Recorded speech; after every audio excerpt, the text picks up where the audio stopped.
저는 하나님께서 예전부터 지금까지 유대인들에게 갖고 계신 두 가지 특별한 계획을 보았습니다. 태초부터 하나님은 아담과 하와 그리고 우리에게 완전하고 아름다운 자유의지를 주시기로 계획하셨고, 이로 인해 우리는 하나님을 배반하고 하나님과의 관계를 끊고 하나님을 불신할 수도 있는 자유를 갖게 되었습니다. 하지만 이 모든 것을 알고 계신 하나님은 인류 역사에 들어와 우리를 구원할 구속자를 세우실 계획을 갖고 계셨지요. 창세기 3장 15절에서 하나님은 여자를 통하여 한 후손을 보내 악한 자의 머리를 부수고 구원을 완성하실 것이라고 하셨습니다. 그 과정에서 상처를 입었겠지만요.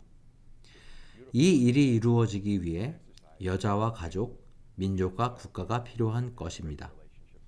하나님께서는 누구라도 선택하실 수 있었지만 아직 유대인이 아닌 갈대아 사람 아브라함을 선택하여 부르시고 그를 통해 예수님이 오시기 2000년 전에 한 국가와 역사와 전통을 만드셨습니다. 이스라엘은 메시아가 오시는 통로가 되는 것이지요. 이스라엘, 즉 유대민족은 창세기 12장 3절에서 하나님이 아브라함에게 이르시되 땅의 모든 족속이 너를 인하여 복을 얻을 것이라 말씀하신 열방을 향한 축복의 통로입니다. 이것이 바로 언약입니다. 하나님께서 아브라함을 부르시고 나라를 만드시는 과정에서 알 수 있는 것은 하나님을 아는 축복과 하나님과 관계를 맺으며 살아가는 축복입니다. 바로 창조의 회복입니다. 하나님은 선교하는 민족을 만들고 계셨습니다. 유대인으로 살면서 유월절과 출애굽 사건을 기억하고 기념하고 고센에 가게 된 이야기와 하나님이 요셉을 사용하셔서 우리를 구원하신 것을 생각하게 됩니다. 하나님은 무엇을 하고 계셨던 것일까요? 어떤 의미에서 우리는 이집트라는 자궁 안에 있었습니다. 하나님은 한 나라를 만들고 계셨습니다. 우리가 애굽에서 나와 시내산으로 들어가 율법을 받았을 때 하나님은 보라, 내가 너희를 백성으로 창조하여 온 세상이 나를 알게 하여 내 이름의 영광을 돌리게 하려 함이다 라고 아주 분명하게 말씀하셨습니다. 구약 성경에 해당하는 타나크를 보면 하나님의 백성과 열방이 구별된 것을 알 수 있습니다. 이건 아주 분명합니다. 제 생각에는 신약에서도 하나님의 백성이 여러 민족으로부터 따로 구별되어 특별한 역할을 맡았습니다. 이것은 하나님이 자기 백성의 행동이나 믿음과 무관하게 그들을 사랑하시는 모습을 보여줍니다. 로마서 9장에서 바울이 말했듯이 그들은 약속으로 인해 하나님의 사랑을 받았습니다. 어떤 면에서 그들은 복음과 원수한 관계에 있었지만 여전히 하나님의 사랑을 받고 있습니다. 예수님은 자기 백성을 사랑하셨습니다. 그분은 그들이 회복되는 날을 사모하셨습니다. 보라, 너희 집이 황폐하여 버림바 되리라 하시며 우셨습니다. 누가복음에 암탉이 제 새끼를 날개 아래 모음과 같이 내가 너희의 자녀를 모으려 한 일이 몇 번이냐, 그러나 너희가 원치 아니하여도다 라고 하셨습니다. 그래서 예수님께서 너희 집이라고 부르신 성전은 영적으로 계속 황폐했습니다. 그러나 예수님은 너희가 바룩 하바 베셈 아도나이 여호와의 이름으로 오는 자가 복이 있으며 할 때까지 나를 보지 못할 것이다 라고 하셨습니다. 그것은 근본적으로 예수님이 바로 그분이심을 인정하는 것입니다. 그는 건축자들이 버린 돌입니다. 그것은 바로 시편 118편에 나옵니다. 약 3,000명의 유대인들이 예수님께서 승천하신 직후에 있었던 유대인 축제인 오순절에서 바룩 하바 베셈 아도나이 라고 고백했습니다. 그 말씀은 유대인인 제가 언젠가 예수님의 얼굴을 보고 주님은 복되십니다 라고 말하게 된다는 약속입니다. 하지만 아직 우리 민족인 유대인 대다수가 이 고백을 하지 않고 있습니다. 사도행전 2장과 그 이후의 사건, 기독교인들이 오순절로 알고 있는 샤부어 축제를 보십시오. 많은 사람들은 그들이 모두 이스라엘 땅에 온 디아스포라 유대인들이며 이스라엘 전역에서 온 유대인들과 아랍인이라고 불리운 아라비아 반도 출신의 유대인이라는 것을 놓치고 있습니다. 크레타 섬의 출신의 크레타인들도 있습니다. 제가 드리고 싶은 말은 문맥에 맞게 해석해야 한다는 것입니다. 그리고 개종자로 불리는 이방인들도 있었습니다. 이들은 로마 제국에서 온 사람들로 아브라함과 이삭과 야곱의 하나님을 사랑하게 되어 하나님과 관계를 갖기 원하는 사람들이었습니다. 그들은 모두 예루살렘에 와서 베드로가 유대민족의 역사에 대해 설명하는 것을 들었습니다. 그들은 유대민족이 하나님과의 관계에서 끊임없이 겪었던 어려움과 이 과정 속에서 하나님을 알게 된 소수의 남은 자들에 대해 말하는 것을 들었습니다. 베드로의 결론은 바로 천하 인간의 구원을 얻을 만한 다른 이름을 우리에게 주신 일이 없다라는 것입니다. 다른 이름은 없습니다. 에인 셴 하헬.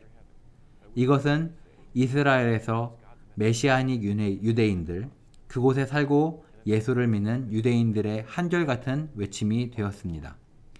에인 셴 하헬. 하늘 아래 우리를 구원할 다른 이름은 없습니다. 그것은 오순절날 하나님이 우리 백성들에게 주신 메시지였습니다. 이 메시지는 오늘까지 변함이 없다고 생각합니다. 사도 바울은 로마서 1장 16절에서 내가 복음을 부끄러워하지 아니하노니 이 복음은 모든 믿는 자에게 구원을 주시는 하나님의 능력이 됨이라. 첫째는 유대인에게요 또한 헬라인에게로다 라고 했습니다. 이게 정확히 무슨 의미일까요? 유대인이 우선이라는 뜻일까요? 예수님이 유대인들에게 먼저 오셨다는 것은 역사적인 사실일 뿐인가요? 그분은 자기 백성에게 오셨습니다. 그렇지 않나요? 아니면 이 말은 유대인들이 더 제대로 처신해야 한다는 의미일까요? 이후 로마서에서도 사도 바울은 유대인들이 어떻게 더 바르게 행동해야 하는지 이야기합니다. 심판은 유대인들에게 더 임박해 있습니다. 여러 면에서 그들에게 더 큰 심판이 다가오고 있었으므로 우리가 더 서둘러 그들과 복음을 나누어야 합니다. 그래서 유대인에게 먼저라고 하는 것이 아닐까요? 어쨌든 핵심은 사도 바울의 말처럼 첫째는 유대인에게입니다. 많은 신학자들은 첫째는 유대인에게를 다양한 방식으로 바라보았습니다. 헬라어로는 프로톤이라고 하는 첫째를 바울은 어떤 의미로 사용한 것일까요? 근본적으로 이 단어를 해석할 수 있는 방법은 두 가지뿐입니다. 단순히 순서적으로 첫째라는 의미와 우선순위로서 먼저라는 의미가 있을 수 있죠. 저는 우선순위로 해석하는 편입니다. 즉, 복음이 유대인에게 먼저 이르렀지만 유대인들 대다수가 예수님을 영접하지 않았기에 복음은 이방인들에게 향했습니다. 그래도 매 시대마다 유대인은 복음에 대한 우선권이 있다고 생각합니다. 그 이유는 종말론적 미래 때문입니다. 유대민족이 그리스도께로 돌아올 때 예수님이 다시 오시기 때문입니다. 즉, 바울은 로마서 1장 16절에서 이미 무엇인가를 이해했고 이후에 로마서 9장부터 11장까지 해서 더 설명하겠다고 한 거지요. 점점 정점을 향해 가고 있는 이 예언은 유대민족이 그리스도께로 돌이킬 때 성취될 것입니다. 우리는 유대인을 선교하는 것에 항상 우선순위를 두어야 합니다. 이것은 다른 민족을 희생시켜 유대인을 선교해야 한다는 말은 아닙니다. 하지만 그리스도의 재림을 보고자 하는 그리스도인들에게 유대인 선교는 항상 마음 깊은 곳에서 우러나오는 우선순위가 되어야 합니다. 로마서 11장에는 성경에서 우리가 항상 주목할 만한 저희를 버리는 것이 세상의 화목이 되거든 그 받아들이는 것이 죽은 자 가운데서 사는 것이 아니면 무엇이리요? 라는 놀라운 구절이 있습니다. 밀레니엄 시대의 많은 젊은이들이 왜 우리가 유대 민족에 관심을 가져야 하지? 다른 민족들과 같은 거 아니야? 라고 생각할 거예요. 그게 자신들과 무슨 상관들이 있는지, 유대인을 사랑하거나 이스라엘을 사랑하는 것이 왜 좋은 일인지 의아할 수 있죠. 저는 유대 민족이 버림받음으로 인하여 구원을 얻었다는 성경 구절이 아주 좋은 대답이 될 수 있다고 봅니다. 그래서 우리가 유대 민족을 사랑하고 그들에게 복음을 전해야 할 의무가 있다는 거죠. 그들이 복음을 받아들이는 것이 죽은 자들로부터 나온 생명이 아니면 무엇인가요? 하나님의 충만함이 이 땅에 임하는 것을 보고 싶지 않나요? 이를 위해 유대 민족이 아주 중요한 역할과 임무를 맡았다고 하는 겁니다. 종말에 대해서만 생각해 보더라도 말세에는 유대 민족에 대한 성령의 역사가 강하게 나타나며 그들이 믿음으로 돌아오는 일들이 일어나게 됩니다. 우리는 많은 유대인들이 구원받을 것이라고 배웠습니다. 다시 말해서 우리의 유대 공동체를 향한 하나님이 마지막 때에 행하실 일을 참여해야 합니다. 교회가 지난 2000년 동안 유대인들을 등한시한 행보를 따르지 말고 하나님의 역사에 참여해야 합니다.